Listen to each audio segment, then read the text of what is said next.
Everyone, and welcome to the special interview today. But before we dive into today's exciting interview, I'd like to give a quick shout out to Books to Life Marketing, the team making it all possible. They specialize in helping authors bring their stories to life through expert publishing, marketing, and media exposure. They're behind some of the most inspiring author journeys we've seen. If you're an author looking to elevate your book, Books to Life Marketing is the partner you want in your corner. And our guest today, I'm really excited to bring onto the program today is Griff Ruby, and Griff wrote a book called Dogmatic Ecclesiology Applied to Our Times. Thanks again, Griff, for stopping by. How are you? Well, I'm doing as well as I can. I've just given my recent runny nose, but I think I'll be all right here. All right, fantastic. So many Well, Catholics wrestle internally with doubt, but hesitate to voice it. What would you say to those feel something is wrong but fear the consequences of questioning church authority? well, I, I think we have to kind of back up a little bit because there's an assumption at the basis of that whole kind of question, and I think the assumption itself is a mistake because it is, certainly Christ did found the church and he imparted authority to that church. That's how it exists as a society and has done so literally from the time of the apostles to today. You take away that, and well, there's a passage that says if the shepherd is struck, the sheep will be scattered. So the shepherd, in terms of the earthly shepherd of the papacy specifically, has in fact been struck. And so that's why we see some degree of scattering of the sheep. So the full title is Sede Vacante, which means seat is vacant. The chair is vacant, namely the chair of Peter. Mm-hmm. You see, you can have somebody pretending to sit in there, and maybe they dress up like it and other things of that nature, but somehow all of that has not resulted in somebody who speaks with the voice of Peter, Saint Peter, and that's a very strange and historically a very exceptional circumstance that has been, well, it's just nobody's really seen anything quite like it before. No, I agree with you. And the reason is So because given that, yeah. Mhm. So given that, the real question is, are these people really, do they speak for Peter or not? If they speak for Peter, they would be authority, and then that should be, it's it, aye, aye, chief, off you go. But if they don't speak for authority, then first of all, it doesn't make much sense. And second of all, they won't have the divine protections that keep them from teaching people to go in the wrong direction in a lot of ways. And that does arouse suspicion. So I think the suspicion is something based on something very real and substantial, which, I care to document in my books. Okay, there. no, Now, no, absolutely no. So I wanted to because I have a background. I read the Catechism of the Catholic Church four times through. Used to be a devout Catholic. Wouldn't say I'm a little bit out of that realm now, more spiritual than I was before. So this is going to be a really good conversation because I can see it from both perspectives. The problem is if you study the Catechism of the Catholic Church, then you study the Bible, and this is you basically see a lot some things that are right and some things are like, really, this is what the catechism teaches, but really not the Bible, and really not good. Sorry. occurs to me is you keep saying Catechism of the Catholic Church. Are you talking about that one that was published back in the 1990s and so forth? Yes. Okay. Well, already it's a bit mistitled because it's a catechism, not exactly of the Catholic Church, but of a whole After society that as has at Vatican vaguely II, sort of Vatican II pretended to on. be it. Yes, yes, yes. Yeah, basically the whole Vatican II on. And so I think it's kind of a relevance to talk. Well, what is wrong with all of that? Why is this whole Vatican II thing? I mean, and people like, oh, hey, I can have a mass in English, so I know what they're saying. Yeah, but they changed the prayers. They don't pray for the same things. They don't teach the same things. They don't believe the same things. And ultimately, there really is a very major problem, totally at the heart of this whole thing of what went wrong at Vatican II. And I was thinking maybe this would be a good place to squeeze this in. Just a little quote from, actually, this exists exactly as here. It's in a somewhat different form. When we talk Sede Vacante, we're looking at volume 1, which talks about the dogmatic ecology. I'm having a problem saying it. Dogmatic ecclesiology applied to our times, because that's volume Yeah. 1, and then there's also volume 2, where the idea is to explore the various theories, hypotheses, Yes. scenarios by which Catholics who have been devastated by what happened from Vatican II Oh my onward have goodness. tried to explain what happened. Right. How Well, can, how did to it change? themselves, to each other? Yeah. Yeah. And How can so you do this I thing? was It part can't of be. Vatican II when I converted to the Catholic Yeah. Church for my ex-wife, Yeah. my first for my ex-wife, and I basically did it on my own, went through the process, really just enthralled myself in education, learning. But ultimately, I look back to before the Baltimore Catechism as more of an accurate catechism than the Catechism of the Catholic Church, the next one, because it kind of tried Bingo. to. You're right. You got it. You're sensing it already, Yeah, because I'm impressed. ultimately, if you studied and you say the one true church, it's the Catholic Yeah. Church. What they Yeah. created afterwards has formats of it, Vatican II, but it got rid of a lot of the different things. The Mass in Latin was just because certain people weren't educated enough to want to learn Latin, and Latin was very important in the prayers and the specific things, and a lot of Mhm. it has stemmed from specific things. So Okay. I understand what you're saying, but that really kind of messed up a lot of the devout Catholics to want to stay with the church. Even the Yeah. last two popes after Benedict, we have seen a decline in what the Catholic Church was teaching from Yeah. before. And we're starting to see the conservative Catholic Church come back, and now that's disappeared. Well, with the spirit of that conservatism, but I think we also need to, really seek to arrive at the destination. A vague leaning in the right direction doesn't necessarily mean you get where you need to go. Right. Now, I have a little quote here. This comes from the, specifically as worded here, from the audiobook draft of my volume 2, which isn't published yet. I have the script here, but I don't have it published yet as an audiobook. And I'm going to read this. What is really the main problem with the whole Vatican II church, so-called, and revolution? And it goes like this. The whole problem of the Novus Ordo religion and Noah's New Order has to do with the fundamental and irreconcilable conflict between good and evil, God and Satan.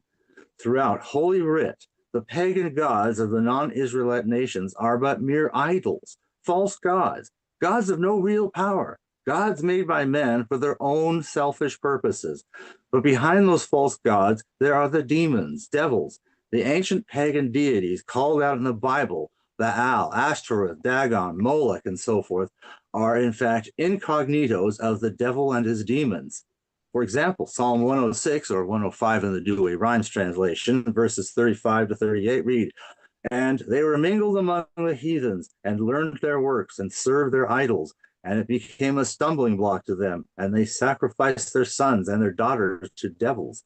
And they shed innocent blood, the blood of their sons and their daughters, which they sacrificed to the idols of Canaan." So this belief does not change in going to the New Covenant and Testament. St. Paul makes this clear in 1 Corinthians chapter 10, verse 20, that the things which the heathens sacrifice, they sacrifice to devils and not to God.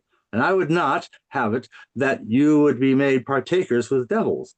The same also applies to heretics and schismatics when he writes in 2 Corinthians chapter 11, verses 3 and 4, "But I fear lest, as the serpent seduced Eve by his subtlety, so your minds should be corrupted and fall from the simplicity that is in Christ. For if he that cometh preaches another Christ, whom we have not preached, or if you receive another spirit, whom you have not received, or another gospel which you have not received, we fear you might well bear with them." So in every writing of every ancient father, church doctor, all the approved Catholic theologians, the popes, the councils, including even the many various lesser synods, every catechist even, the same opposition is always specified. And it is that which the Novus Ordo religion turns precisely on its head. The various false pagan and heathen religions, all the sects and heresies, all the false Christs, false spirits, and false gospels created by selfish men are motivated by the devils. And yet, per the Novus Ordo, they represent incognitos, not of demons and devils, but of the true God. Why is it considered acceptable to pray together with all manner of Buddhists, Muslims, Jews, Hindus, animist, voodoo, and so forth, along with heretics and sectarians of every stripe, unless they too worship the true God, even the same Christ, the same Spirit, and the same gospel? Is that not what Vatican II was all about? As the Apostle Paul directly went on in 1 Corinthians, verse 21, you cannot drink from the chalice of the Lord and from the chalice of devils. You cannot be partakers of the table of the Lord and of the table of devils. How does an action go from being the divinely established crime of communicatio sacris, which is to say communion and sacred things or holy things, to being a praiseworthy ecumenical venture? How can these false sects and religions be seen as being of the same salvific benefit to souls unless the satanic deities they serve are anything but incognitos of the true God? That Satan is essential to the salvation of at least some persons. By that standard, one might as well add the devil on as the fourth person of the Holy Trinity, or else damn that Holy Trinity for not being willing to get all warm and fuzzy and heretical and syncretic and ecumenical with all the other false gods or devils, not being willing to share a pantheon with them as their mere equal or even worship them as his superiors. It is this particular inversion which lies, and it does tell lies, at the very heartless heart of the whole Novus Ordo religion, and what most directly sets it apart from all real and authentic Catholicism. Sorry, I had to go on my soapbox there, but that's it right there. No, That in a nutshell. and see, and I hope I'm taking you in a different, veered you in a different direction than you expected in this interview, but it's really showing why you wrote this book. Yeah. Correct? So That is it. ultimately, the why, let's talk about that why factor. And I'll get to some of these questions, but I think that really for people that want to read this book, what's the why of reading of this book? Okay. So, I mean, I'm writing that book to encourage the traditional Catholicism. And here's the thing. There's a wonderful miracle that has been happening underfoot. And, you know, the Sede Vacante, book that we are talking about most specifically is kind of the middle volume of what I have now as a kind of trilogy. The first one was what I called the resurrection of the Roman Catholic Church.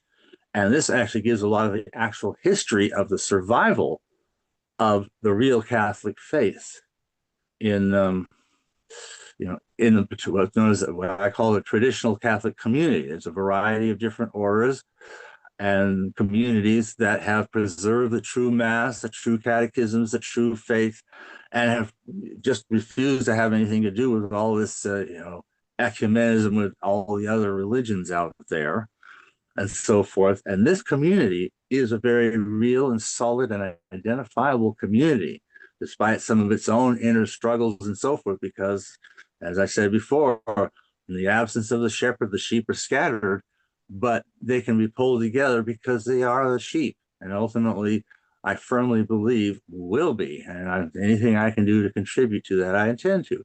But meanwhile, you've got this survival of the real Catholicism going on simultaneously to the fact that that great big church that had once been the Catholic Church has ceased to be that somehow. And I talk about that how mostly in volume 2. So once that ceases, it's, well, what happened in England when they decided to sign, when every cleric was ordered to sign a, I don't know, what do you call it, a declaration, which basically made the King of England their Pope. Things started changing. Things started going crazy. In fact, a lot of the same ways. I mean, you could barely tell, Episcopalian or any other high church Protestant. You're really exactly. So you look at all these other churches that spun off. You're seeing Vatican II as another way of a spin-off of the real true church. It's a spin-off, pure and simple. Of the first church. The true teachings. I'm not saying I'm being a journalist in this directly off, but that's what I'm pretty much saying. So basically, in this book, you're highlighting this stuff. You said there's new communities out there. I mean, there's still communities. I know there are a lot that still go do the Latin Mass. That's Yeah. definitely in every city in the country. Where, how big are these communities growing? Are you seeing a growth in the last 10 years, Griff, in that Yeah. area? All right. So I'll just keep, all right. Okay. Okay. Right. Okay. So Ah, I was asking oh, Griff, go ahead. So my question is, are you said these spin-offs of communities that are, I mean, are you starting to see these grow communities happening? Okay. You got to turn off your phone. You can't turn off your phone. That's the problem. problem is the Turn off phone's the doing the ringer. recording, and Yeah, it can yeah, tell me. the ringer, the ringer. So we'll just keep going. So what I was Yes. saying, Griff, is let's kind of delve into this in further a mode. There are communities out there Yes. that are growing. You're saying there's growing communities that are staying before Vatican II Yes. that are growing. Keeping the real pre-Vatican II church alive. So it's not. He's really trying to sabotage this. Yeah, I think because I don't know what that is. I'll spam and it rings my phone.